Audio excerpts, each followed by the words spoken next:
Luces, cámara, magia. Hola, ¿qué tal, cinémagos? Sean todos bienvenidos una vez más por acá, por Magia del Cine, como siempre, pues promoviendo y difundiendo la cultura cinematográfica tanto delante como detrás de las cámaras. Y el día de hoy tenemos una entrevista sumamente especial, no solamente porque vamos a conocer, sino que vamos a aprender acerca de una de las áreas que podríamos decir, en esencia, es la magia del cine, porque es una de las áreas que nos permite de algún modo ilusionarnos, ¿no? Con otros mundos. Es una de las áreas que nos permite llegar a ese universo inexplorado que solamente está en nuestra imaginación.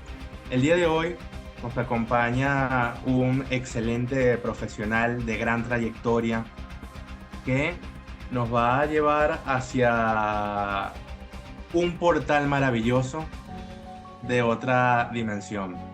Hoy me complace muchísimo presentar acá a Luis Pajes, supervisor de efectos visuales, con una destacada trayectoria en el mundo de los efectos visuales. Películas como Avatar, Harry Potter y La Orden del Fénix, Era de Hielo 2, entre muchas otras, avalan su destacado currículum, miembro de la Sociedad de Efectos Visuales, entre muchísimos logros que ha recogido a lo largo de su carrera. Bienvenido, Luis, a cada Magia del Cine. Un gusto tenerte por acá. Gracias, Luis, gracias por la invitación. Me alegro mucho que hayamos conversado y estemos aquí. Vamos a ver qué lleva esta conversa. Y gracias a ti por tu tiempo y tu disposición de compartir parte de, bueno, de tu trayectoria, de tu conocimiento y obviamente pues de compartir acá con nosotros. Estoy seguro que esta entrevista va a estar magnífica y bueno, fundamentalmente me gustaría conocer, digamos, cómo fue, ¿no?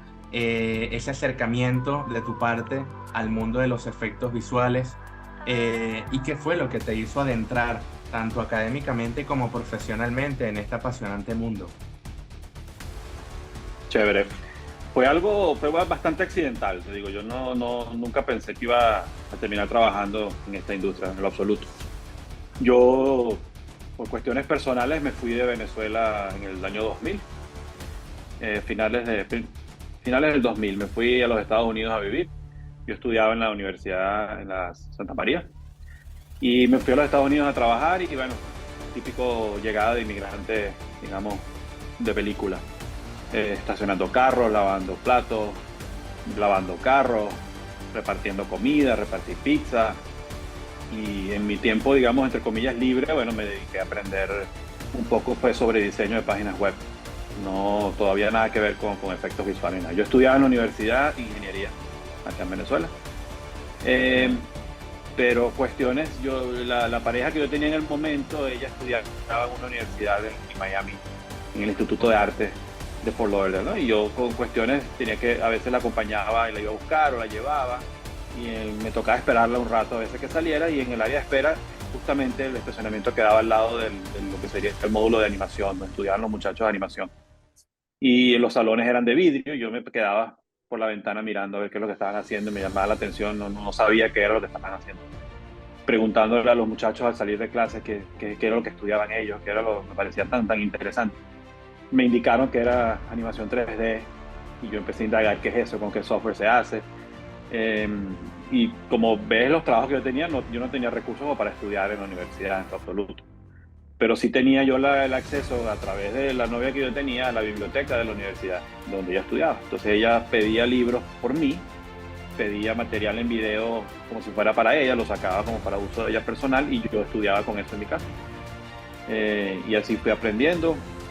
Un amigo me regaló una copia de Maya, pirateada. La instalé en mi computadora y fui aprendiendo con los libros, con unos poquitos videos que existían en esa época, que eran hasta en VHS, ni siquiera eran CD ni DVD. Y así fui aprendiendo, me fue llamando la atención y en lo que vi que era lo mío, que se parecía un poco a lo que estudiaba en física, habían conceptos similares, dediqué meterme de lleno a eso. Entonces estudiaba en mi casa en las noches, yo todo lo aprendí yo por mi cuenta, con los libros, el material que te digo, y en el día, bueno, hacía los trabajos que te mencioné, típicos trabajos comunes y corrientes. Me tomó más o menos 8 meses a un año, llegar a un nivel donde yo, bueno, me arriesgué como a empezar a tratar de pedir trabajos pequeños. Mi intención inicialmente era hacer gráficos en 3D para páginas web en aquel momento. No, para mí era un sueño nada más pensar, trabajar en una película, eso no cruzaba mi mente en ese instante. Yo pensé que llegaba hasta ahí. Eh, y bueno, poco a poco, así como... Te llamó la atención el cine, más allá de la parte tecnológica, siempre fuiste un amante del cine. Siempre, yo lo que era aquí el lunes popular del cine no lo fallaba nunca. En mi bachillerato, claro, y la bachillerato y la universidad, eso siempre fue así. Un lunes en la noche me encontraban a mí en el Sambil de Caracas, seguro, viendo lo que estuviera de descuento. Eso siempre fue así.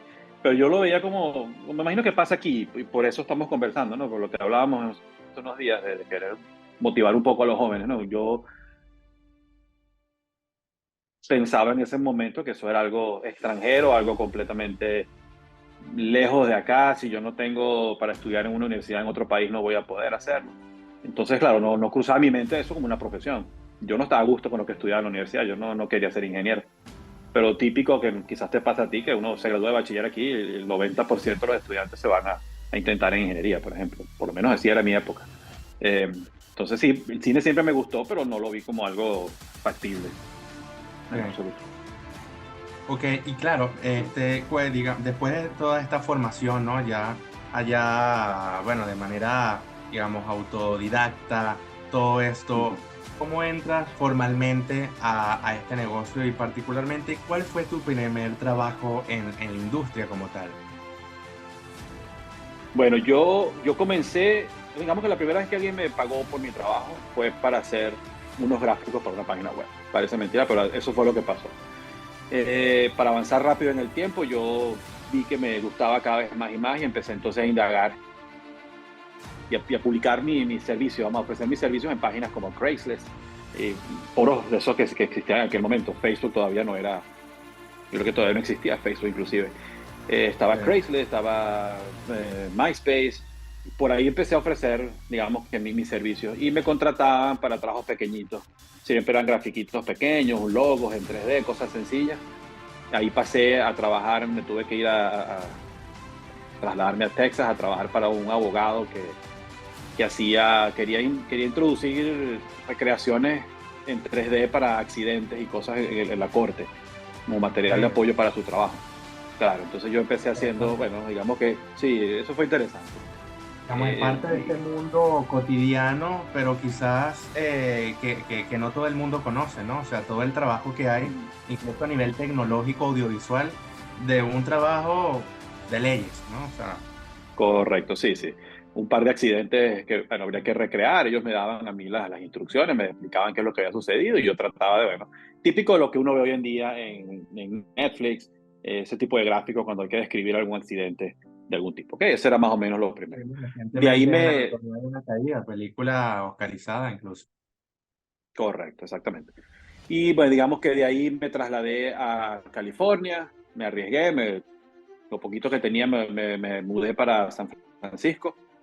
Compartía un apartamento con 3 personas más, una habitación con otra persona, y ahí fui indagando porque San Francisco en ese momento, digamos que había más industria.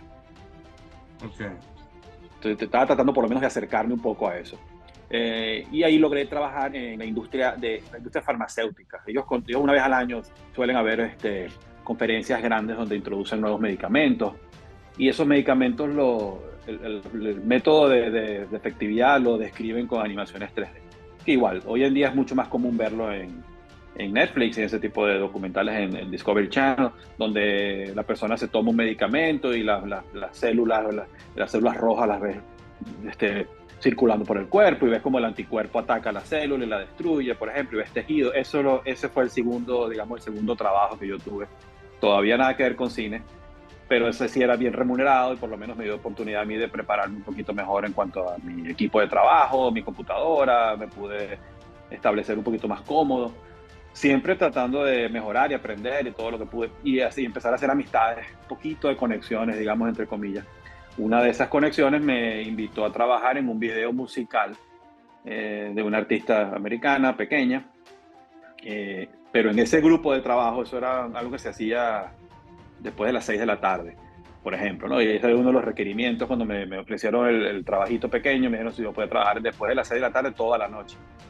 Y la razón era porque el resto del equipo de trabajo eran profesionales que ya estaban trabajando en cine, que después de las 6 que salían de la oficina, entre ellos decidieron hacer el video de música. Y ahí entonces ya yo me estaba, digamos, sentando cerca de muchachos que estaban trabajando en el día después de mañana. Otro estaba trabajando en Matrix. Y para mí eso era como sentarme al lado de un...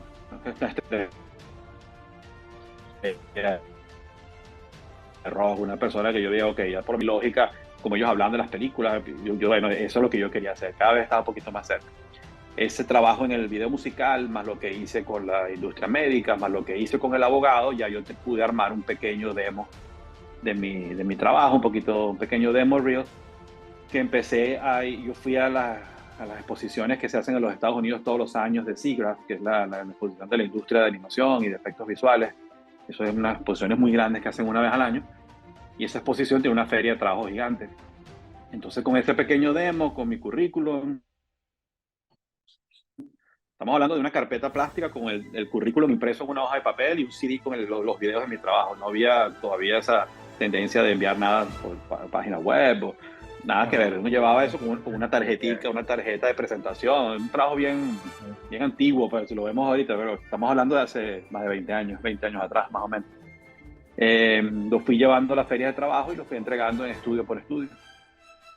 Y entonces, una de esas conversaciones que tuve, había un grupito pequeño que me dijeron que estaban armando un estudio en una casa en Orlando. Estamos hablando del otro lado del país, que Disney había cerrado y ellos habían artistas de Disney que eran animadores que estaban sin empleo y habían montado un pequeño estudio en una casita cerca de Disney. Y estaban haciendo una pequeña película de un jeep que quiere ser avión, una historia bien para niños. Y me ofrecieron trabajar para allá y me trasladé. Me fui de un lado de los Estados Unidos, crucé el país al otro lado y digamos que esa fue la primera película, entre comillas, en la cual yo trabajé. Ok, qué bien. ¿Esa película llegó a los cines en Venezuela? ¿Tienes alguna idea? No llegó. Yo sí llegó, no fue directo a DVD, pero casi. Una película muy pequeñita, sí. Pero estando en ese grupo, si queremos ya hablar de algo que llegó a Venezuela al cine, que puedas reconocer, ya estando en ese grupo de trabajo, hice amigos ya que habían trabajado en Disney, tipos que ya conocían de verdad gente en la industria. Y en la siguiente conferencia de SIGGRAPH, un año después, regresé. Y ahora regresé con un poquito más de experiencia y empecé a entregar otra vez mi currículum, una por otro, estudio por estudio. Y uno de los estudios donde yo, digamos, que me arriesgué porque no juré que me iban a llamar nunca, era Blue Sky, que es el estudio que hizo La Era de Hielo. Claro. Ok, entonces, sí, casualmente uno de los supervisores de esa compañía conocía a uno de los que trabajaba conmigo en Orlando, en la película del Jeep. Y ellos conversaron, me dieron buena referencia del estudio pequeño donde yo estaba trabajando, estaba haciendo un buen trabajo. Yo era la única persona que hacía, digamos, entre comillas, efectos. Eran partículas y fuego, cosas muy sencillas de aquella época. Pero me dieron buena referencia y, digamos, bueno, me llamó Blue Sky a ver si yo estaba dispuesto a irme a trabajar para allá en La Era de Hielo 2. Y esa sí, seguro que se vio aquí. Claro, y ya a partir de allí, pues obviamente es una plataforma enorme para no solamente destacar tu trabajo, sino a efectos de currículum, a efectos de referencia. Estoy seguro que eso pues te dio un gran impulso. Pero bueno, entrando digamos un poco en materia de tantas cosas que has hecho a lo largo de tu carrera, quiero destacar particularmente un par de películas que, bueno, obviamente recorrieron el mundo, fueron récords de taquilla. Una de ellas es la película más taquillera del mundo entero. 2 veces se ha posicionado en el top, y quién no ha visto películas como Avatar, películas como Harry Potter y La Orden del Fénix, que además es considerada, bueno, dentro de las mejores de la saga, por lo menos dentro de lo que es el concepto, ¿no?, estético visual que impactó mucho y enamoró a muchas audiencias, ¿no? Sabemos que hiciste en Harry Potter, bueno, tuviste una participación importante dentro de lo que fue esa pelea final entre Dumbledore y Voldemort, ¿no? Particularmente en ese tornado de fuego que a más de uno impresionó muchísimo en la gran pantalla. Y en Avatar pues trabajaste las cascadas, que creo que es una de las primeras referencias cuando a ti te hablan de Pandora. Bueno, cómo no imaginarse estas cascadas cayendo, que además, bueno, obviamente el venezolano las puede asemejar también muchísimo con el Salto Ángel, en fin. Háblanos de esa experiencia, Luis, cómo fue ese proceso de trabajo, en qué punto, ¿no? Y en qué nivel de exigencia ya llegas, ¿no? Cuando estás en esos niveles profesionales, en ese estatus, ¿cómo fue eso? Y transmítele, ¿no? A todos estos cinéfilos cinémagos que están acá con nosotros, cómo es vivir, ¿no? Una experiencia laboral a esos niveles. Claro, vale. Mira, ya cuando hablamos de Harry Potter, ok, vamos a empezar por eso. Ya, primero eso requirió un cambio completo de escenario, ya era salir de Nueva York y mudarme a Londres, donde se hicieron todas las películas. Ya de por sí, ¿verdad? Sí, no, excelente. Pero me refiero en cuanto a lo que es estilo de vida, ¿no? Ya uno tiene que estar dispuesto a hacer ese tipo de cambios radicales de escenario. Si tú eres una persona que te llama la atención este medio, mi consejo es mantenerte, digamos, ligero. En el sentido ligero no solo de equipaje físico, sino ligero en tu mente, dispuesto al cambio, dispuesto a cambios rápidos, porque es una industria que si te llaman y te ofrecen una película de estas, tienes que reaccionar porque son trabajos muy apreciados donde hay mucha competencia, ¿no? Especialmente películas de ese nombre como esta, ¿no? Entonces, bueno, yo accedí rápidamente. Todas, casualmente, hasta Harry Potter, las entrevistas de trabajo y los acercamientos a los estudios fue a través de SIGGRAPH. Otra vez en SIGGRAPH, una vez más volví, ya trabajando en la Era de Hielo. Y esta vez me entrevisté con Weta, me entrevisté con MTC, me entrevisté con Framestore, estudios ya de un poco más de tamaño. Películas ya, esa fue mi primera película de acción, digámoslo así, no animación, sino de acción. Eso ya de por sí trae sus retos porque los efectos, digamos, en la Era de Hielo, no, la manera en que se crean y se diseñan no es igual a lo que sería una película de acción. Aunque sea Harry Potter y sepamos que es magia y ficticio, eso tiene que sentirse integrado a un escenario como tal. Pero bueno, eso requiere un cambio completo de escenario, mudarte a otro país y lidiar con ese tipo me recuerda cuando uno cambia de colegio pequeño, si te cambian de colegio varias veces, esa es la sensación los primeros días, todo el mundo es nuevo, la casa es nueva, el país es nuevo, la película, el método de trabajar es distinto, lo único que puedes hacer referencias al software que estás usando, pero aún así hay herramientas distintas. Por eso digo lo que tienen que estar abierto de mente. Pero una experiencia épica, pero exigente, depende, es muy exigente, como te digo, pero si uno está en el estado de mente correcto y su supervisor es una persona profesional, yo puedo decir que yo trabajé mucho más tranquilo en Harry Potter que, por ejemplo, en otra de las películas más pequeñas que pude haber hecho después. Y eso varía mucho por el tipo de supervisor, el tipo de director de la película, así un director más experimentado, pero te digo, una experiencia excelente. Para Avatar, por ejemplo, para tú llegar a trabajar en este estudio en Nueva Zelanda, donde hacen Weta Digital, donde hicieron Avatar y están haciendo las demás, tú no puedes ir si no tienes por lo menos 3 películas grandes bajo tus créditos. Y es un requerimiento, del Departamento de Trabajo de los Estados de Nueva Zelanda. Ellos no te van a dar visa de trabajo si no tienes mínimo 3 películas. Entonces ya eso pone como la barra la pone mucho más alta. ¿Okay? Y eso se traduce en lo que uno ve, los resultados que uno ve, porque ya son profesionales de un nivel mucho, mucho más fuerte. Mucha competencia. Si hablamos de películas revolucionarias a nivel de efectos visuales, definitivamente Avatar siempre ha estado un nivel más arriba. Claro. Y ese es el tipo de película que tú le das la vuelta al mundo para ir a buscarla. Yo tuve que mudarme entonces desde Londres hasta Nueva Zelanda. Otra vez, te digo, otro cambio mucho más complicado, mucho más. El estudio te apoya en todo, ¿no? Te apoyan en todo lo que tú quieras, búsqueda de vivienda, abrir cuentas de banco, sacar licencia de conducir. Todo eso tienes apoyo de parte de ellos. Pero a la final ya te estás codeando, digamos, en un mundo distinto con un director que es probablemente de los más exigentes que existe, ¿no? Y por eso la calidad de lo que produce. Ya no estamos hablando ya ahí no puede haber errores, ahí no puede haber retrasos. Es una maquinaria muy grande.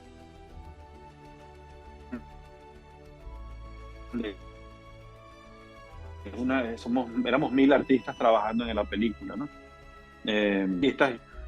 Y es una cosa que no te imaginas Pandora sin las cascadas. Es una parte que estaba tanto en el diseño de la película, pero era importante para dar escala a todo lo que... tenía que sentirse grande, todo, enorme. Por ejemplo, como tú dices, el Salto Ángel, yo lo he dicho varias veces en otras entrevistas, pero la referencia exacta era el Salto Ángel. Ok. Mi cubículo de trabajo en Weta estaba lleno de fotos del Salto Ángel. Sí, sí. Que fue mera casualidad que la persona que diseñó las cascadas, el sistema de cascadas, fue un venezolano que tenía como referencia al Salto Ángel, el cual yo no había visto en persona. Yo lo vi en persona mucho después. Yo no había ido nunca al Salto Ángel en aquel momento. Pero era un elemento muy importante, súper costoso y requería eran cientos de cascadas, hay muchas que no se ven, digamos, en primer plano, pero están ahí. Entonces yo tenía que buscar una manera de que diseñáramos un sistema que pudiera manejar otras personas, que pudiéramos producir esa cantidad de cascadas dentro del presupuesto, dentro de la cantidad de tiempo, y a un nivel de realismo suficiente como para lo que yo logré hacer, que fue confundir a James Cameron sin que él supiera si era una cascada de verdad o era una cascada de mentira. Ahí es donde el día, digamos, más importante, ¿no? Donde yo logré hacer eso y él no supo. Entonces, ese es el nivel de, digamos, de riesgo que uno corre, ¿no? Porque todo el mundo es reemplazable en este mundo y estás en otra parte, en otro lado del mundo, estás codeándote con los mejores que existen y está en tus manos demostrar si... Y yo fui, digamos, que la segunda persona que intentó hacer las cascadas. Hubo otro artista antes que... yo antes de hacer Avatar en ese estudio estuve haciendo otra película, El día que la Tierra se detuvo, se llama, con Keanu Reeves. Digamos que eso fue como un periodo de calentamiento, claro, de periodo de calentamiento dentro del estudio, donde uno aprende a usar las herramientas. Y bueno, Weta aprovecha y te hace hacer otra película. Durante ese tiempo que yo hice esa película, había un artista trabajando en las cascadas y no lo logró hacer. Entonces, aún más, pues ya había consumido tiempo y presupuesto que era para eso. Y yo, digamos que yo me arriesgué, yo sentí que lo podía hacer. Me arriesgué y yo me puse de voluntario, digamos, y funcionó. Pero es bastante presión. Estamos hablando de yo trabajé en esa película por lo menos un año, a ver, un promedio de 60 horas semanales, 60, 70 horas semanales de trabajo. Uno tiene que estar comprometido 100%. Indagando un poco, de hecho, bueno, escuchaba, ¿no? En parte de los testimonios que tú has dicho, ¿no? A lo largo de tu carrera, es que acá se trabajan meses para lograr resultados que se pueden ver apenas segundos en pantalla, ¿no? Entiendo que las cascadas de Avatar fueron 6 meses de trabajo para llegar al De resultado diseño, final. de diseño, de De diseño, diseño. exactamente. Y 6 meses más de implementación, digámoslo de esa manera, 6 hasta 8 meses más. Sobre todo para Pues lograr, 6 meses ok, simplemente para descubrir si se podía hacer, para lograr una, digamos, la primera cascada probada en la película tomó 6 meses. Una vez que yo tenía ese sistema ya bajo mi control, que yo decía, bueno, porque la cascada, digamos, tienes que verla como un actor más, que es lo que uno no tiende a pensar, ¿no? parte de la Claro, ¿cómo final. actúa claro, en qué actúa, cómo actúa una cascada o si actúa? Qué tan rápido cae, si hay viento que la deforma hacia un lado o hacia el otro, qué tan ancha es, qué tan larga, qué tan agua gruesa contra, por ejemplo, vapor de agua. Todos esos son factores que hay que implementar. Entonces, tú necesitas desarrollar un sistema que sea lo más flexible posible para que el director no él pueda trabajar a su mejor potencial, él pueda pedirme cambios en la cascada que no me vayan a tomar mucho tiempo. Como yo lo puse en una entrevista que me hicieron hace años en el Universal, o en Ecuador, no me acuerdo, uno no puede decir que no, digamos, no se puede hacer, eso es inaceptable. Tiene que poderse hacer. Y hay cosas que no tenían sentido. La cascada más pequeña en Pandora es del tamaño del Salto Ángel. Ya de por sí eso es difícil. Si el Salto Ángel, por ejemplo, no es una caída de agua que llegue agua sólida al piso. Todos los que hemos visto videos del Salto Ángel, lo que sea, sabemos que es un vapor de agua que se siente mucho más allá de la cascada. Pues a la misma altitud la rompe. Pero aquí no, aquí había que hacer, porque había escenas donde ellos vuelan con los Banshees, caen al lado de la cascada y recorren por lo menos 1 kilómetro de caída. Entonces es un actor más. Y entonces es una cosa que uno tiene que desarrollar para poderla hacer actuar y que encaje dentro de lo que él quería, ¿no? Entonces son Esta por lo menos película 6 meses. particularmente se sintió, bueno, un cambio muy drástico en todo el mundo por, sobre todo su tecnología, ¿no? En cuanto al sistema de efectos visuales, por todo el tema 3D y todo eso. ¿Qué tanto se sintió ese impacto a lo interno, ¿no? En cuanto a la modalidad de trabajo, en cuanto a, bueno, al área, ¿no? De los efectos visuales. Bastante, bastante, bastante. Una parte, por ejemplo, es lo que tardan los renders. Cada render, cuando lo haces para una película de verdad estereoscópica, es 4 veces más. No hablando, normalmente uno hace el render, uno trabaja la película mientras te aprueba las tomas con un solo ojo, asumiendo que ponte, te tapas un ojo y los renders se hacen solo con el ojo izquierdo. Una vez que el director está satisfecho con todo eso, se manda a hacer el render del ojo derecho. Y Ok. eso que hablemos en términos de dinero y de tiempo ya es un problema. Pero, por ejemplo, comparado con una película en 2D, hay trucos que se pueden hacer, porque en mi caso yo trabajo con se llaman partículas, ¿ok? Que son puntos, millones y millones de puntos en la pantalla que juntos te describen una superficie o te describen un gas, ¿ok? Vamos a ponerlo en esos términos. Esos puntos, como son millones, hay algunos que tienden a comportarse de una manera incorrecta o a fallar o a generar algún tipo de artefacto extraño en la pantalla. Que una película en 2 dimensiones se pueden trampear. Un compositor puede dibujar sobre ellos o me puede ayudar a integrarlos un poco mejor, a esconderlos. En 3D no se puede hacer. Y habían errores, por ejemplo, de cálculo del sistema que generaba un error en el ojo derecho y no en el izquierdo. Entonces le agrega una complejidad tremenda a todo, ¿no? Y como esta película se trabajó a una escala real, digamos, no es algo que se trampeó. Si era 1 kilómetro de caída, era 1 kilómetro de caída. Entonces, y encima en 3D, donde sí, era sumamente complicado, ¿no? Entre lo que era la jungla, el río que cambia cascada, yo tengo cascadas donde el personaje toca el agua, que ya de por sí es muy complicado, ¿no? La interacción de un personaje con partículas y líquido de esa manera tan cerca de la pantalla es sumamente complicado. Lo que era ya 3D y el 3D que vendió James Cameron en ese momento, él lo ofreció como lo que era 3D verdadero, no estereoscopio dibujado, cortado, que se estaba trampeando en aquella época, ¿no? Que eran películas 2D que las convertían a 3D. Esta se filmó completamente en 3D, entonces nos puso a nosotros, digamos, en una responsabilidad mucho más grande, ¿no? Completamente revolucionaria en ese sentido. Ok, Luis, los efectos visuales especiales, los efectos visuales, ¿no? Mejor dicho, de acá del VFX, del mundo cinematográfico. ¿Arte o técnica? Yo quisiera decir que es mitad y mitad, ¿no? Pero hoy en día es más técnica que arte. Por ejemplo, a nosotros nos dan indicaciones tan precisas, depende de la película, ¿no? Y ahí es donde viene el dilema de quieres una producción muy grande contra una un poco más pequeña, ¿no? Digo el dilema como artista, ¿no? En Avatar tú no tienes mucha libertad, digamos, de ser artista. Tienes que verse como una cascada real, Completamente claro. dice, Y tiene que encajar con una plantilla de diseño que ya viene hecha en video. Avatar existía, parecía un videojuego cuando yo llegué a Nueva Zelanda, 2, 3 años antes de que saliera en el cine. Había una versión de Avatar que parecía un videojuego de PlayStation 2, donde eso lo hicieron ellos en previsualización, que se llama, claro. Previsualización, que es la única manera, digamos, de garantizar que la película quede en el tiempo y el presupuesto correcto, ¿no? Él la hizo muy económica y mi trabajo era hacer eso, verse real. Entonces ahí digamos que es técnica, mucha técnica, poco arte. Sí. Pero ya una producción, digamos, más pequeña, con unos directores un poco más, digamos, más flexibles, algo que no tenga una expectativa tan grande, eh, puede ser una mezcla de ambas cosas, definitivamente. El cargo, digamos que el cargo específico, disculpa que claro. no te veas, el cargo específico, por ejemplo, en la película, es director técnico de efectos. O sea, que el mismo cargo te lo está diciendo. Eres un técnico, un operador, digamos, que tienes que estar, digamos, consciente y dominar lo que sería el comportamiento físico de un objeto, cómo se siente algo, si está bien animado o no, si se siente algo natural o no. Sí tienes que tener esa parte, esa maestría viene de tanto observar. Yo nunca he visto tantas cascadas en mi vida como las ves en ese periodo de Claro. tiempo. Una y otra vez, cientos de videos, claro, cientos de videos de todo Mañana tipo con de cascadas. Yo cascada. tuve un compañero que fue hasta, impresionante, un compañero que fue hasta Iguazú, por ejemplo, y conoció a su esposa allá, pero fue a Iguazú a ver las cascadas y a fotografiar el valle de las cascadas.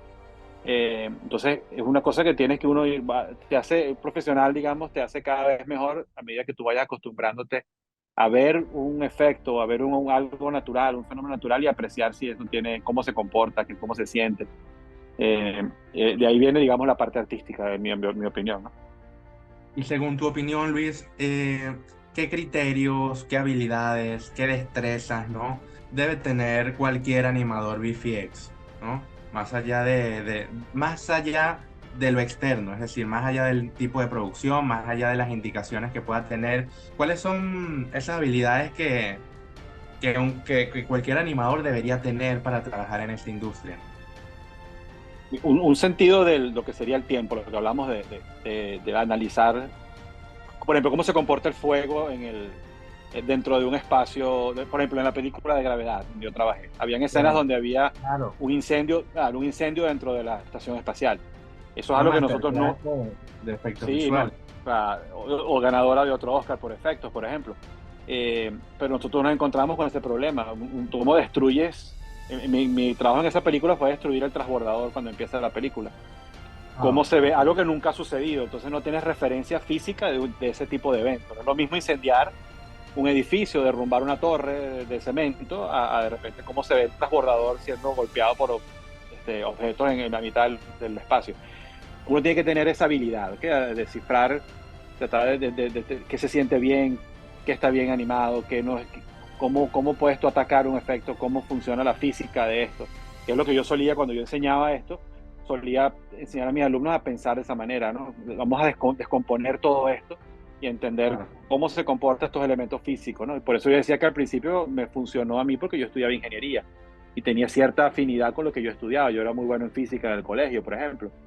Entonces, para empezar, yo diría que tiene que venir, lo primero es venir de ese lado, con un Ok, dominio de iluminación, entender fotografía, los conceptos básicos de iluminación. Así no trabaje uno como iluminador. En estas producciones uno es responsable de iluminar e integrar sus propios efectos dentro del resto de la película. Entonces uno tiene que entender muy bien esa parte, ¿no? Lo que serían las luces y las sombras, analizar una imagen y ver cómo está iluminada. Esa parte claro. también es muy importante. Es fundamental, ¿no? Es fundamental sobre todo porque por lo menos acá en Venezuela que, bueno, constantemente o digamos desde los últimos tiempos se ha venido tratando, ¿no? De impulsar, de promover la industria. Me surge una pregunta a modo de reflexión acerca de... Se ha dicho mucho que acá en Venezuela, bueno, obviamente los efectos visuales no se pueden comparar. En Venezuela, en Latinoamérica en general, no se pueden comparar con las grandes industrias, ¿no? Y siempre nos quedamos como en ese discurso de que, bueno, de que no existe la tecnología, tema presupuesto, que todo esto, bueno, obviamente es un trabajo mucho más costoso. Entonces yo me pregunto, ¿qué hace falta en Venezuela, en Latinoamérica, pero fundamentalmente en Venezuela, que es donde estamos en estos momentos haciendo vida, para comenzar verdaderamente a desarrollar la industria de los efectos visuales y la realidad aumentada? Es decir, ¿qué hace falta para que realmente, bueno, si tenemos una debilidad en relación a la competencia de Hollywood, por ejemplo, por lo menos comenzar con lo que tenemos, ¿no? Sí, vale, esa es la parte que hablamos hace unos días, ¿no? Ahí es donde viene quizás mi queja. Iniciar como una queja constructiva, lo diría yo. ¿Y qué necesitamos primero? Apreciar un poco y darle un poco más de valor a todos los venezolanos que hemos trabajado en esto, que nos hemos tenido que ir a otros países a crear todas estas historias y todas estas películas, aprender. Y muchos de nosotros, hablo por mí personalmente, pero estoy seguro que hay otros colegas míos que piensan igual. A nosotros no suelen darnos, digamos, la atención necesaria aquí como para motivarnos a volver o a enseñar o a participar, ¿no? Entonces, esa es la parte que a mí me ha pegado mucho, ¿no? Yo desde que yo regresé a Venezuela, donde yo he recibido más atención y un poco más de aprecio en otras partes del mundo, a diferencia de Venezuela. No sé por qué, sinceramente. Hay una gran cuota de que de repente, obviamente, yo no pude darme a conocer en aquella época bien. Primero, estamos hablando de hace muchos años atrás. Las redes sociales estaban en pañales, y nosotros no se nos permite conversar durante la producción sobre lo que estamos haciendo. En Ah, teoría, bueno, yo no podía hablar, claro, yo no podía hablar ni con mi esposa de lo que yo hacía, de qué tipo de trabajo estaba haciendo. No tenemos unos acuerdos de confidencialidad firmados. Yo entiendo que es difícil darte a conocer, pero aún así es de dominio público lo que uno está haciendo. Por ejemplo, yo me encontraba en tal sitio, trabajando en tal película. Y el tiempo que yo tengo de regreso en Venezuela, yo he intentado contactar a ciertos medios, como te aplaudía yo el otro día, que estamos conversando gracias a que tú estuviste dispuesto a hablar y fue un contacto inicial fue de mi parte. porque No, yo y lo sí agradezco quiero, mucho también sí, tu palabra. claro, ¿no? Porque yo quiero que esto se impulse aquí, yo estoy aquí para eso. Yo tengo mucho interés, yo me considero retirado, pero digamos de ese medio, yo no quiero estar viajando a otros países a hacer cine, yo quiero hacerlo aquí. Para hacerlo aquí, ¿qué necesitamos? Equipos de computación, los tenemos acceso a ellos, se puede traer lo que más esté. Nada del otro mundo. Yo di clases de efectos visuales por más de 10 años. Y las clases que yo doy es a personas que las entrenan desde casa y hacen los trabajos desde casa. No O podemos sea, aspirar, que obviamente, crees que sí hay claro, como un camino para por lo menos implementar en Venezuela la tecnología de primer mundo.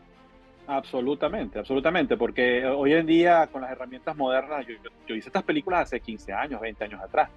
Con las herramientas modernas es mucho más fácil. Una computadora de casa es mucho más fuerte a la que yo usé en Avatar, por ejemplo, dentro del estudio. Sí, claro.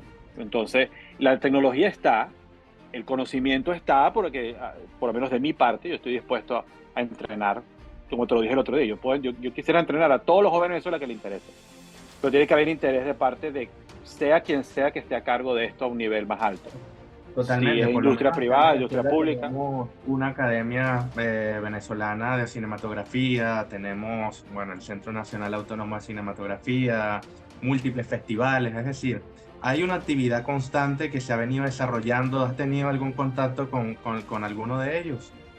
lamentablemente no. Y vamos a ver si a través de esta entrevista alguien se entera. Yo voy a dar el beneficio de la duda de que no se sabe que yo estoy acá o lo que yo había hecho. De repente es una sorpresa para muchos. Perfecto. Pero que sirva no solo de motivación para los jóvenes, sino que se motive esas entidades con las que tú me estás mencionando para conversar. Aquí hay muchos directores que quieren hacer cosas, hay muchos jóvenes que quieren hacer cosas y necesita, bueno, una conexión entre ambos. Jóvenes necesitan aprender, directores necesitan supervisores de experiencia. Entonces yo me pongo, digamos, a la disposición y a la orden a través de esta entrevista para que conversemos y participemos todos y como yo lo quiero poner, y esa es una misión que yo me estoy dando, ¿no? Si vamos a exportar cosas de Venezuela que no sea solo la gente, los cerebros o petróleo, nosotros podemos exportar píxeles de aquí, imágenes. ¿Okay? Eso es algo que yo quisiera ser parte de esto y promover esa parte. Vamos a exportar propiedad intelectual, vamos a exportar ese tipo de contenido, ideas, ¿okay? Cosas que se puedan hacer acá y exportarlas. Y hay venezolanos en el extranjero que quieren hacerlo también, y aunque estén en el extranjero no los hacen menos venezolanos o no. Entonces, ojalá esta conversación que estamos teniendo llegue a los sitios donde tenga que llegar. Yo estoy a la orden, yo estoy en Venezuela, estoy en la isla de Margarita, como pueden ver por acá. Estoy cerca El y nuevo ojalá podamos. Festival del Cine Venezolano, el más grande del país. Bueno, como te comentaba, yo di contigo, con tu página, porque vi una publicidad del Festival de Cine que estaba pasando a media hora de mi casa y yo no sabía nada. A mí nadie me llamó, nadie me invitó, yo no sabía y ya había pasado el evento como tal. Pero vi que tú estabas ahí y bueno, y decidí contactarte. Entonces, cónchale, ojalá podamos hacer un grupo grande de trabajo acá, porque yo sé que hay gente interesada tanto de aprender como de hacer. Entonces, bueno, como te digo, yo estoy aquí, pues yo estoy a la disposición Y del esas son medio. las bases fundamentales. Bueno, esperemos que esta ventana, este espacio sea, pues, tenga un efecto canalizador para que se concreten todos los enlaces, todas las alianzas posibles para, bueno, ponernos en marcha con este desarrollo de la industria de los efectos visuales, que es un área tan importante en el mundo cinematográfico. Antes de ir finalizando, Luis, eh, me gustaría, ¿no? Compartir contigo una última pregunta ya desde ese punto de vista de un cinéfilo o de un espectador para los cinéfilos, pues que nos estén escuchando también y nos estén viendo. ¿Cómo identificas para ti una película con buenos efectos visuales? Es decir, para los cinéfilos, incluso los críticos, comentaristas de cine, ¿cómo uno puede identificar en el cine una buena película a nivel de efectos visuales? Mira, yo le daría dos versiones a esa respuesta. Una, la versión, digamos, oficial, no se Ok, debería sentir, ¿eh? ¿Ok? Esa es la misión que yo tengo. La misión es que mi trabajo no se vea, que no se ok. sienta. Eso está muy bien y aplica para muchos casos, pero ¿qué pasa cuando tienes que hacer un dragón de fuegos artificiales, por ejemplo? ¿Okay? Una serpiente de fuego o un tornado de arena que desaparece. ¿Okay? Ahí obviamente no, pero ¿qué la hace buena en ese caso? que te divierta, ¿vale? No, que el efecto no te distraiga, que sea algo que aunque le agregue a la escena y no le reste. ¿Okay? Eso es lo que yo diría, algo que inspire a otras personas. Entonces hay dos, como te digo, dos versiones. O que no se siente y no se note y no sepamos que había un efecto ahí, que es muy raro hoy en día por la magnitud de lo que se está haciendo. Okay. O que sea algo que le agregue, que sea un elemento artístico, como hablábamos, un elemento más, un actor más en la película. Ese dragón de fuegos artificiales que se come la profesora, digamos, es un personaje más, es algo que tú recuerdas, veo que te sonríes cuando lo comento, está en tu memoria y no te distrajo de repente, como me pasa a mí, que a mí yo lo veo y si yo veo las imperfecciones que tiene, lo que yo pude haber cambiado, de mi lado se ve distinto que del tuyo, pero que sea algo que te traiga un recuerdo agradable. ¿Okay? Esa es la manera en que yo lo pondría de esa forma. Maravilla, bueno, una grandiosa reflexión. Queda para también la comprensión y consideración de cada uno de ustedes, cinémagos. Y bueno, Luis, agradecerte profundamente este espacio, este tiempo, esta disposición, una entrevista que particularmente he disfrutado muchísimo. Lo comentábamos, de hecho, en estos días. Bueno, Magia del Cine ha venido también haciendo ciertas cosas cercanas al mundo de los efectos visuales y estoy seguro que, bueno, contigo vengan muchísimas cosas más y sobre todo pues que la industria te abra las puertas acá en nuestro país porque sé que tienes muchísimo para dar. Por favor, recuérdanos tus redes sociales y un último mensaje para todas aquellas personas que están viendo esta entrevista. Mira, que sigan indagando, que sigan participando, que no haya celos ni competencia, digamos, desagradable. ¿Okay? Somos una industria que está aquí en pañales, que puede ser algo muy grande, siempre y cuando nos pongamos todos de acuerdo, ¿okay? Sin divisiones, sin ego. Especialmente esa parte es muy, muy importante, ¿no? El dejar el ego por fuera. ¿Okay? Vamos a tratar de hacer algo entre todos, algo que nos haga sentir a todos bien y nos deje en alto en otras partes, algo que no se esperen de acá. ¿Okay? Espero ser así, como te digo, estoy a la orden para los que quieran conversar, los que quieran hablar, otras entrevistas. Vamos a regar la voz y a inspirar a los muchachos jóvenes, como yo te decía. Yo hubiese tenido material de este tipo en mi época y me hubiera inspirado aún más. Yo tuve que lamentablemente inspirarme en los logros de extranjeros, siempre. Tristemente, pero no importa.